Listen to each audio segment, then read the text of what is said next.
के दौर में बिना पैसे या कनेक्शन के एक सफल बिजनेस कैसे बनाया जाए, क्या ये सच में मुमकिन है? आज हमारे हाथ एक बहुत ही दिलचस्प रिपोर्ट लगी है जिसका नाम है एआई एंटरप्रेन्योरशिप विदाउट कैपिटल और कनेक्शंस। आज हम इसी की गहराइयों में उतरने वाले हैं और ये समझेंगे कि एक अकेले इंसान, एक सोलोप्रेन्योर के लिए इसमें क्या एक्शनेबल रास्ते बताए गए हैं। बिल्कुल। और ये सिर्फ कोई किताबी बातें नहीं है, ये एक ऐसे नए मॉडल की बात है जो टेक्नोलॉजी की वजह से अब हकीकत बन रहा है, खासकर भारत जैसे देश में। यहाँ से ये वाकई दिलचस्प हो जाता है। रिपोर्ट में एक भविष्यवाणी की गई है कि 2028 तक हम एक $1 अरब की कंपनी देख सकते हैं जिसे सिर्फ एक व्यक्ति चला रहा होगा। एक मिनट, $1 अरब की कंपनी और उसे चलाने वाला सिर्फ एक इंसान। ये सुनने में तो नामुमकिन लगता है। मतलब कोई एचआर नहीं, कोई मैनेजमेंट टीम नहीं, कोई ऑफिस पॉलिटिक्स नहीं। रिपोर्ट इसे सच में मुमकिन कैसे बताती है? सुनने में ये साइंस फिक्शन जैसा लगता है, लेकिन इसके पीछे का जो लॉजिक है वो बहुत मजबूत है। एआई बिजनेस शुरू करने के पूरे अर्थशास्त्र को ही बदल रहा है। पुराने जमाने में बिजनेस को स्केल करने का मतलब था लोगों को हायर करना, ज्यादा काम, ज्यादा लोग, सीधी सी बात थी। हाँ, ग्रोथ का मतलब ही था टीम को बड़ा करना। एग्जैक्टली। लेकिन अब वो नियम टूट रहा है। एआई अब सिर्फ तेजी से काम करने वाला कोई टूल नहीं है, ये एक फोर्स मल्टीप्लायर है। ये सीखने और काम करने की क्षमता को कई गुना बढ़ा देता है। एक अकेला इंसान एआई सिस्टम की मदद से उतना काम कर सकता है जितना पहले एक पूरी टीम करती थी। एआई आपके लिए मार्केट रिसर्च कर सकता है, सेल्स ईमेल लिख सकता है, कस्टमर के सवालों के जवाब दे सकता है, सोशल मीडिया, लिस्ट बहुत लंबी है। और रिपोर्ट में इस बदलाव के लिए भारत को एक ग्लोबल टेस्ट बेड की तरह दिखाया गया है। ये बहुत बड़ी बात है। क्यों? इसके 3 मुख्य कारण हैं। पहली, हमारी युवा आबादी जो टेक्नोलॉजी को बहुत तेजी से अपनाती है। दूसरी, अंग्रेजी बोलने वाली एक बड़ी जनसंख्या। और तीसरी, दुनिया का सबसे सस्ता डेटा। यहाँ करीब $2 में 20-30 GB डेटा मिलता है। ये कॉम्बिनेशन एआई को अपनाने के लिए एक, आप कह सकते हैं, परफेक्ट माहौल बनाता है। क्या हमारे पास इसके कोई आंकड़े हैं? ये दावे कितने मजबूत हैं? आंकड़े चौंकाने वाले हैं। रिपोर्ट के मुताबिक भारत में चैट जीपीटी के रोजाना 6.5 करोड़ यूजर्स हैं। ये अमेरिका से 2 गुने हैं। 2 गुने? हाँ। और गूगल के जेमिनी के 1.5 करोड़ डेली यूजर्स हैं, जो अमेरिका से 5 गुना ज्यादा हैं। और तो और जियो और एयरटेल जैसी कंपनियां मुफ्त में प्रीमियम एआई एक्सेस दे रही हैं ताकि ज्यादा से ज्यादा लोग इसे इस्तेमाल करें। ये एक सुनामी की तरह है। तो इसका मतलब ये है कि एक अकेला संस्थापक, जिसे हम सोलो फाउंडर कह रहे हैं, अब एक ऐसा बिजनेस बना सकता है जो प्रॉफिटेबल भी हो और बड़ी-बड़ी कंपनियों को टक्कर भी दे सके। ये 1% यूनिकॉर्न का जो आइडिया है, वो अब सिर्फ एक सपना नहीं है। हाँ, बिल्कुल। इसकी सबसे बड़ी वजह है कोऑर्डिनेशन ओवरहेड का झंझट खत्म होना।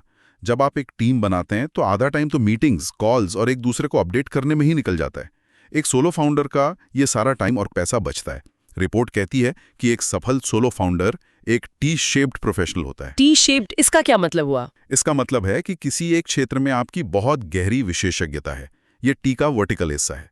और बाकी क्षेत्रों जैसे मार्केटिंग, सेल्स, फाइनेंस में एआई की मदद से आपके पास एक अच्छी खासी समझ है, ये टी का हॉरिजॉन्टल हिस्सा है। आपको हर चीज का एक्सपर्ट होने की जरूरत नहीं, क्योंकि एआई आपका को पायलट है। ठीक है, ये सुनने में बहुत अच्छा लग रहा है, लेकिन अब इसे जमीन पर उतारते हैं। मान लीजिए मेरे पास एक आइडिया है, लेकिन जेब में बिल्कुल भी पैसे नहीं है। दिन 1, मैं शुरुआत कैसे करूं? रिपोर्ट में 30 दिन के एआई स्टैक का जिक्र है। ये क्या चीज है? ये प्रैक्टिकल एक्शन प्लान है।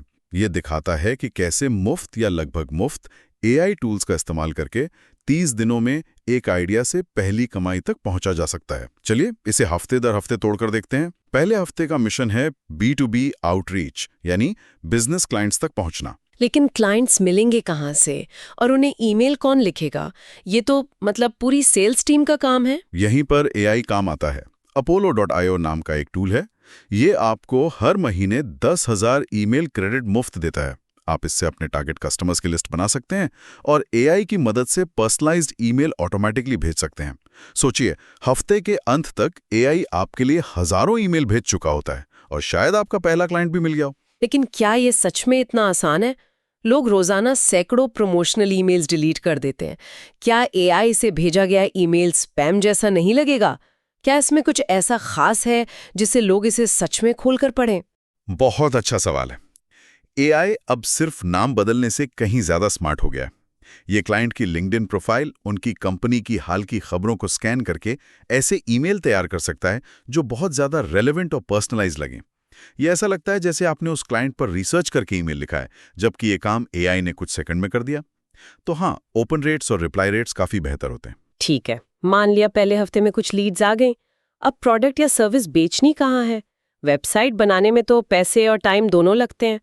तो दूसरे हफ्ते का प्लान क्या है? दूसरे हफ्ते में स्टोर सेटअप किया जाता है। इसके लिए शॉपिफाई एक शानदार प्लेटफॉर्म है।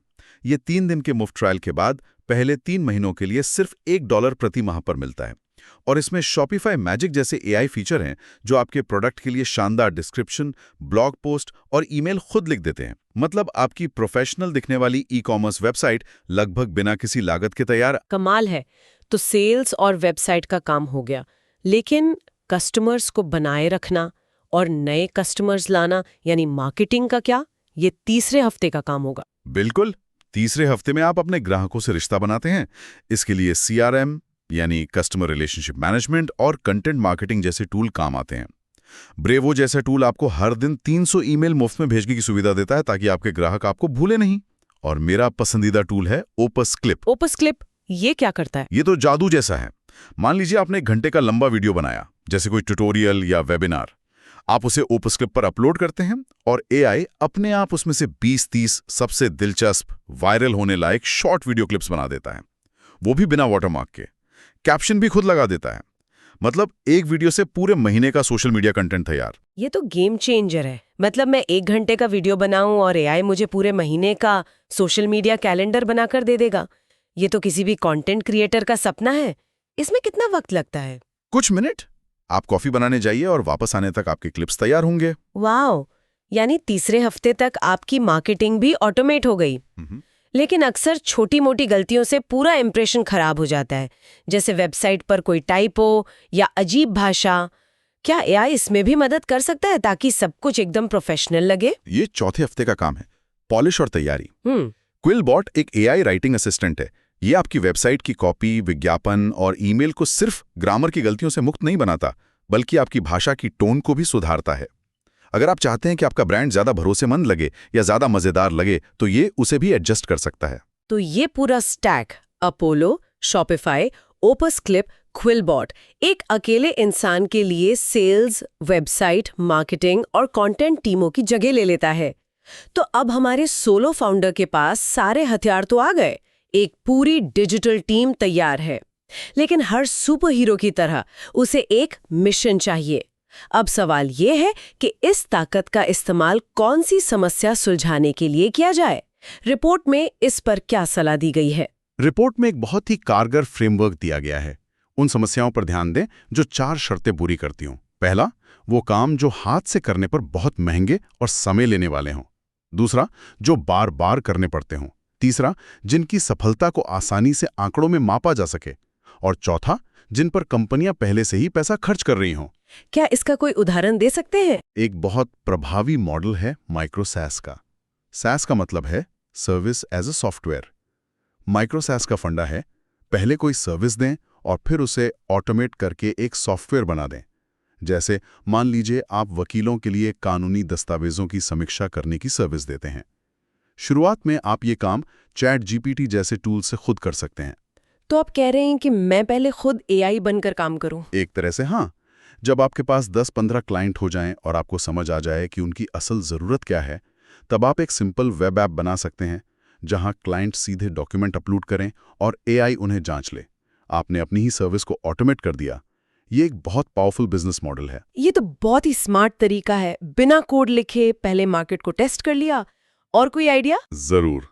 छोटे व्यवसायों के लिए एआई चैटबॉट बनाना जो 24/7 उनके लिए ग्राहक सेवा और अपॉइंटमेंट बुकिंग को ऑटोमेट कर दें। या फिर एआई की मदद से लोगों के बायोडेटा और लिंक्डइन प्रोफाइल को बेहतर बनाना। आज 80% से ज्यादा कंपनियां ऑटोमेटेड सिस्टम से ही शुरुआती स्क्रीनिंग करती हैं, तो ये एक बहुत बड़ी जरूरत है। इसके अलावा एआई फिटनेस और मेंटल हेल्थ ऐप भी एक बड़ा बाजार है। रिपोर्ट में एक केस स्टडी का जिक्र है जो मुझे बहुत कमाल की लगी। एक सोलो फाउंडर ने बिना किसी कर्मचारी के सिर्फ एआई का इस्तेमाल करके इको फ्रेंडली फर्नीचर का बिजनेस बनाया और सालाना $1 करोड़ का रेवेन्यू हासिल किया। हाँ, ये एक बेहतरीन उदाहरण है। उसने प्रोडक्ट डिजाइन के लिए AI powered 3D modelling software का इस्तेमाल किया, जिससे वो हजारों डिजाइन कुछ ही घंटों में टेस्ट कर सकता था। मार्केटिंग के लिए उसने AI से सोशल मीडिया कैंपेन चलाएं और ग्राहक सेवा के लिए एक एडवांस AI चैटबॉट का इस्तेमाल किया। $1 करोड़, वो भी अकेले। मैं बस कल्पना कर रही हूँ उस इंसान के दिन के बारे में। क्या वो प्रोडक्ट डिजाइन कर रहा है, मार्केटिंग संभाल रहा है, या कस्टमर सपोर्ट देख रहा है? AI ने उसे इन सब में से क्या करने की आजादी दी? उसका रोल क्या था? CEO, डिजाइनर, या सिर्फ आइडिया वाला इंसान? उसका रोल था विजन तय करने वाले का, एक ऑर्केस्ट्रा कंडक्टर की तरह। AI उसके लिए सारे इंस्ट्रूमेंट बजा रहा था, उसे बस ये बताना था कि कौन सी धुन बजानी है। ये सब बहुत अच्छा लगता है, लेकिन एक सवाल अभी भी मेरे मन में है। टूल्स हैं, आइडिया है, लेकिन बिना कनेक्शन के फंडिंग और मेंटोरशिप कहाँ से मिलेगी? ये सब बेंगलोर या गुड़गांव में बैठे किसी के लिए शायद आसान हो, लेकिन अगर कोई छोटे शहर में है और किसी को नहीं जानता, तब क्या? यहीं पर संस्थागत और डिजिटल इकोसिस्टम काम आते हैं। और आपको ये सुनकर हैरानी होगी कि रिपोर्ट में इसके लिए बिहार जैसे राज्य का उदाहरण दिया गया है। एक मिनट, आपने बिहार का नाम लिया। आमतौर पे जब हम स्टार्टअप इकोसिस्टम की बात करते हैं तो बेंगलुरु या दिल्ली का नाम दिमाग में आता है। बिहार इस लिस्ट में कैसे आया? ये थोड़ा चौंकाने वाला है। बिल्कुल, बिहार स्टार्टअप पॉलिसीज का एक बेहतरीन उदाहरण है। इसके तहत सरकार नए उद्यमियों को 10 लाख रुपए तक का ब्याज मुक्त लोन देती है, जिसे 10 साल बाद चुकाना होता है। ये शुरुआती आइडिया को एक प्रोटोटाइप में बदलने के लिए बहुत जरूरी पैसा है, जिसे एंजल इन्वेस्टर्स शायद ना दें। और महिला या SC/ST उद्यमियों के लिए अतिरिक्त छूट भी है। 10 लाख का इंटरेस्ट फ्री लोन, ये तो किसी भी नए फाउंडर के लिए बहुत बड़ी मदद है। और मेंटरशिप और तकनीकी मदद के लिए क्या व्यवस्था है? उसके लिए इंक्यूबेशन सेंटर हैं, जैसे IIT पटना का इंक्यूबेशन सेंटर, जो खास तौर पर हार्डवेयर से जुड़े AI प्रोडक्ट्स बनाने में मदद करता है। यहां से निकले स्टार्टअप्स ने कमाल का काम किया है। जैसे बायोनिक होप नाम का एक स्टार्टअप है जो सेमी बायोनिक हाथ बनाता है। ये सेंटर सिर्फ पैसा ही नहीं, बल्कि लैब, उपकरण और इंडस्ट्री के एक्सपर्ट से जरूरी मार्गदर्शन भी देते हैं। लेकिन अगर कोई इन सेंटर्स तक नहीं पहुंच सकता, मान लीजिए कोई बहुत दूर किसी गांव में है, तो उसके लिए डिजिटल दुनिया है। पारंपरिक नेटवर्किंग की जगह अब डिजिटल जनजातियों यानी ऑनलाइन कम्युनिटीज में ले ली है। सास्ट, इंडी हैकर्स और रेडिट पर RSAS जैसे ऑनलाइन फोरम है। यहाँ आप दुनिया भर के टॉप फाउंडर्स से सीधे सवाल पूछ सकते हैं, अपने आइडिया पर फीडबैक पा सकते हैं और अपने पहले 100 ग्राहक भी ढूंढ सकते हैं। ये असल में सोशल कैपिटल बनाने के नए तरीके हैं, जहां आपका काम आपके कनेक्शन से ज्यादा मायने रखता है। चल पड़ा, ग्राहक आने लगे। अब एक अकेला इंसान उसे आगे कैसे बढ़ाएगा? क्या अब उसे टीम हायर करनी ही पड़ेगी? यहीं पर AI का सबसे रोमांचक पहलू सामने आता है। इसका जवाब है मल्टी एजेंट ऑर्केस्ट्रेशन। ये तो बहुत भारी शब्द लग रहा है। आसान भाषा में इसका क्या मतलब है? इसका मतलब है कि आप एक AI टूल इस्तेमाल करने के बजाय कई AI एजेंट्स की एक पूरी टीम बनाते हैं जो मिलकर काम करते हैं। सोचिए, एक सुपरवाइजर एजेंट है जो बाकी एजेंट्स को काम सौंपता है। एक एजेंट सेल्स देखता है, दूसरा मार्केटिंग, तीसरा कस्टमर सपोर्ट, और सुपरवाइजर एजेंट इन सब के काम को मिलाकर आपको फाइनल रिपोर्ट देता है। ये सब अब बिना कोडिंग के संभव है। क्या मतलब? AI की एक पूरी कंपनी? इसके लिए कौन सी प्लेटफॉर्म्स है? बिल्कुल, Lindy.ai जैसे प्लेटफॉर्म्स आपको AI की एक सोसाइटी बनाने की सुविधा देते हैं, जहां एजेंट्स मिलकर आपका ईमेल इनबॉक्स मैनेज करने से लेकर CRM अपडेट करने जैसे सारे काम करते हैं। एम्प्लियर AI आपको एक पूरी वर्चुअल AI टीम बनाने देता है, जहां हर एजेंट का एक खास जॉब रोल होता है। तो फिर संस्थापक का काम क्या रह जाता है, अगर AI ही सब कुछ कर रहा है? संस्थापक का काम एक शेफ की तरह हो जाता है, न कि खुद सारे काम करने वाले कुक की तरह। कुक सब्जी काटता है, मसाले डालता है, लेकिन शेफ ये तय करता है कि मेन्यू क्या होगा, डिश कैसी दिखेगी, उसका स्वाद कैसा होगा। संस्थापक का काम स्ट्रैटेजी बनाना है, विजन देना है, और AI एजेंट्स उस विजन को हकीकत में बदलते हैं। इसका सबसे बड़ा सबूत रिपोर्ट में मॉर्शलोमो का केस है, जिन्होंने अकेले एक AI ऐप बिल्डर Base44 बनाया और उसे सिर्फ 6 महीने में विक्स को $8 करोड़ में बेच दिया।